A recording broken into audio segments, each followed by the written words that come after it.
मणिपुर में एक जिला है जिरीबाम, असम के कछार जिले से सटा हुआ। इस जिरीबाम के बोरो बेकरा नाम के इलाके में एक रिलीफ कैंप है। ऐसे रिलीफ कैंप मणिपुर में अलग अलग इलाकों में हैं। मैतेई और कुकी समुदाय में 1.5 साल से जारी हिंसा के बाद जो पलायन हुआ, 60,000 से ज़्यादा लोग अपने घर छोड़ने को मजबूर हुए, तब से उन्हें ऐसे रिलीफ कैंप्स में जगह मिली।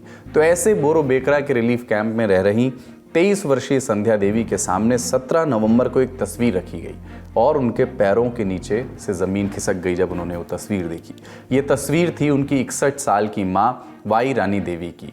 11 नवंबर के दिन रानी देवी को अन्य 5 लोगों के साथ इसी रिलीफ कैंप से अगवा कर लिया गया था। बेटी संध्या देवी इस समय रानी देवी की डेड बॉडी की तस्वीर देख रही थी, जो कछार जिले से बहने वाली बराक नदी से बरामद हुई थी। रानी देवी उनकी 2 अन्य बेटियों थोईबी और हिंतोबी के साथ जब इस रिलीफ कैंप से गायब हुई तो किसी को अंदाज़ा नहीं था कि क्या हुआ है, लेकिन कुछ ही देर बाद एक तस्वीर सामने आई। तस्वीर देख करके लोगों को अंदाज़ा हुआ कि इन्हें मार आदिवासियों द्वारा अगवा किया गया है। मार मणिपुर में रह रही एक जनजाति है जिसने मैतेई बनाम कुकी की हिंसा में कुकी जनजातियों का साथ दिया है। खबरों की माने तो 9-10 नवंबर की दरमियानी रात जिरीबाम इलाके में ही मार जनजाति की 31 साल की महिला जो सांगकिम मार की लाश बरामद हुई। इल्ज़ाम लगाए गए कि मैतेई चरमपंथियों ने उक्त महिला की हत्या की। इस हत्या के जवाब में मार जनजाति के विलेज वॉलंटियर्स ने 11 नवंबर को जिरीबाम में मौजूद सीआरपीएफ के कैंप पर हमला कर दिया। सीआरपीएफ ने जवाबी कार्रवाई की। 10 मार हथियारबंद लोगों की जान इसमें चली गई और इस घटना के अगले दिन यानी 12 नवंबर को जिरीबाम के ही एक घर से 2 मैतेई पुरुषों की लाश बरामद हुई। रिलीफ कैंप से 6 लोगों को अगवा कर लिया गया। ये वही 6 महिलाएं और बच्चे थे जिनके बारे में अभी हमने आपको बताया। 15 नवंबर मणिपुर में जिरी नदी में एक महिला और 2 बच्चों की लाश बरामद हुई। लोगों ने अंदाज़ा लगाया कि ये 3 उन्हीं 6 अगवा किए गए लोगों में से शामिल होंगे और 16 नवंबर को रानी देवी की लाश बरामद होने के बाद दृश्य साफ हो गया। इस घटनाक्रम के बाद केंद्रीय गृह मंत्रालय ने केंद्रीय सशस्त्र पुलिस यानी सीएपीएफ की 20 अतिरिक्त टुकड़ियों को मणिपुर रवाना कर दिया और मैतेई बहुल घाटी के 6 थाना क्षेत्रों में फिर से armed forces special powers act यानी आफ्स्पा लागू कर दिया। आफ्स्पा के तहत किसी भी क्षेत्र को विवादित घोषित कर दिया जाता है और यहाँ तैनात केंद्रीय फोर्सेस को अधिक अधिकार मिल जाते हैं। साथ ही 16 नवंबर को केंद्र सरकार ने सूबे में तैनात हर एक सुरक्षा बल को उचित कदम उठाने का निर्देश दिया। इंडियन एक्सप्रेस की खबर के मुताबिक केंद्र ने अपने स्टेटमेंट में कहा कि शांति और व्यवस्था लाने की नीयत से सभी सुरक्षा बलों को निर्देश दिया जाता है कि वो उचित कदम उठाएं। जो भी हिंसा में लिप्त पाया जाता है उसके खिलाफ सख्त कार्रवाई की जाएगी। साथ ही केंद्र ने राज्य सरकार को ये भी निर्देश दिए कि वो सभी जरूरी केस राष्ट्रीय जांच एजेंसी यानी एनआईए को सौंप दें। लेकिन इन तमाम ऐलानों के बीच इम्फाल के इलाके में हिंसा भड़क गई। प्रदर्शनकारी सड़कों पर उतर आए, उन्होंने वाहनों में आग लगा दी। साथ ही कई विधायकों, मंत्रियों समेत मुख्यमंत्री आवास पर हमला कर दिया। इंडियन एक्सप्रेस की खबर के मुताबिक गुस्साई भीड़ ने मुख्यमंत्री बीरेन्द्र सिंह समेत उनके दामाद और विधायक राजकुमार एमो सिंह, मणिपुर सरकार में मंत्री एल सुसीद्रो, उरीपोक विधायक के रघुमणि सिंह, पटसोई विधायक सपाम कुंजाकेश्वर, थांग मेईबंद विधायक जॉय किशन सिंह और केशाम थोंग से निर्दलीय विधायक सपाम निशिकांत के घरों पर हमले और तोड़फोड़ और आगजनी की। लेकिन सरकार पर आघात होना अभी बाकी था। 17 अक्टूबर की शाम खबर आई कि मणिपुर में जारी हिंसा के बीच कॉनराड संगमा की नेशनल पीपल्स पार्टी एनपीपी ने एन बीरेन्द्र सिंह की सरकार को दिया हुआ समर्थन वापस ले लिया है। इसके लिए एनपीपी ने बीजेपी के राष्ट्रीय अध्यक्ष जेपी नड्डा को चिट्ठी लिखी है जिसमें कहा गया है कि सीएम एन बीरेन्द्र सिंह के नेतृत्व वाली मणिपुर सरकार मौजूदा स्थिति से निपटने में नाकाम रही है। इस वजह से एनपीपी अपना समर्थन तत्काल वापस ले रही है। हालांकि एनपीपी के 5 विधायकों के चले भी जाने से एन बीरेन्द्र सिंह की सरकार को कुछ खास नुकसान नहीं हो रहा है। मणिपुर में कुल 60 विधानसभा सीटें हैं और साल 2022 में विधानसभा चुनाव जो हुआ था उसके परिणाम अगर देखें तो बीजेपी ने अकेले ही बहुमत का आंकड़ा पार करते हुए 32 सीटें जीती थी, यानी बीजेपी के पास बहुमत के आंकड़े से 1 सीट अधिक है। ये किंचित राजनीतिक संकट आने के बाद खबर आई कि एन बीरेन्द्र सिंह ने 18 अक्टूबर की शाम 6 बजे सचिवालय में अपने सभी विधायकों के साथ मीटिंग बुलाई है जो इस बुलेटिन के तैयार होने तक जारी थी। हिंसा के हालिया एपिसोड पर राजनीतिक हलकों से बयान भी आए हैं, उन्हें भी सुन लीजिए। मणिपुर में मैं गया हूं, मैंने अपनी आंखों से जो हो रहा है देखा है। हमारी पूरी सपोर्ट है। हमने सरकार को कहा है कि जल्दी से जल्दी हिंसा को बंद कीजिए, मगर नहीं हो रहा है और इसमें वेस्टेड इंटरेस्ट किसी का तो है।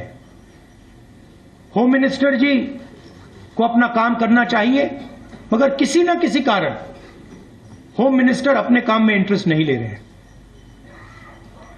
मगर जो मणिपुर में हो रहा है पूरा देश जानता है बिल्कुल गलत हो रहा है और हिंसा को एकदम वहां पे बंद होना चाहिए। देखिए, मणिपुर में निश्चित रूप से चिंता का विषय है, लेकिन सरकार निरंतर सभी पक्षों से बात करते हुए समाधान के लिए काम कर रही है और मुझे पूरा भरोसा है कि आने वाले कुछ समय में इसका जरूर जो है एक शांति का मार्ग अवश्य निकलेगा। लेकिन मणिपुर में ये सारी हिंसा शुरू कैसे हुई? मई 2023 में शुरू हुई हिंसा के केंद्र में है मणिपुर का भूगोल। मणिपुर राज्य की एक सीमा नागालैंड से लगती है, एक सीमा असम से लगती है, एक सीमा मिजोरम से और एक सीमा अंतर्राष्ट्रीय है जो पड़ोसी देश म्यांमार से लगती है। मणिपुर को अगर आसमान से देखें तो बीच में है घाटी का मैदान और चारों तरफ हैं पहाड़ियाँ। पहाड़ियाँ मणिपुर का लगभग 80% भूभाग बनाती हैं और घाटी लगभग 20%। अब हिंसा की जड़ जो है वो यही है। ये जो 20% का घाटी वाला हिस्सा है उस इलाके में सूबे की 60% जनसंख्या रहती है।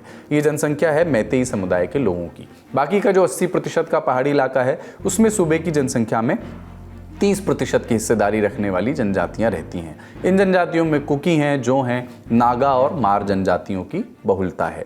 और जनसंख्या का जो बचा हुआ 10% का हिस्सा है उसमें मैतेई पांगन यानी स्थानीय मुस्लिम समुदाय के लोग, नेपाल से आए हुए प्रवासी और दूसरे राज्यों से आए भारतीय शामिल हैं। ये लोग घाटी वाले इलाके में मैतेई समुदाय के साथ रहते हैं। यानी मैतेई समुदाय के लोग ज़्यादा जनसंख्या में होते हुए भी छोटे क्षेत्रफल वाली घाटी के हिस्से में रहते हैं और यही है इस पूरे संघर्ष का केंद्रीय बिंदु। 14 अप्रैल 2023 के दिन मणिपुर हाईकोर्ट के acting chief justice MV Muralidharan ने आदेश दिया कि राज्य सरकार मैतेई समुदाय के लोगों को अनुसूचित जनजाति में शामिल करने के लिए उचित सर्वे और कार्रवाई करे।